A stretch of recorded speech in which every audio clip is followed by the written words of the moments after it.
नमस्कार, विकास समाचारमध्ये आपले स्वागत। पालघर जिल्ह्यातील बोईसर येथे वर्तकनगर परिसरात कपडा मार्केटला लागली भीषण आग, झाले लाखोंचे नुकसान। सुदैवाने कोणतीही जीवितहानी झाली नाही।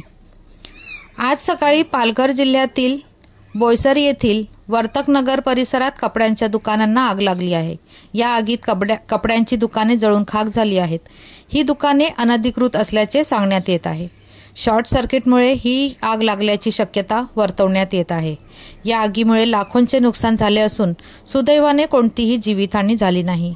अग्निशमन दल घटनास्थळी पोहोचून आग नियंत्रणात आणण्यात यशस्वी झाले आहेत। धन्यवाद। वसईहून मी शहनाज शेख, विकास समाचार। चॅनलला लाईक, शेअर, सबस्क्राईब जरूर करा।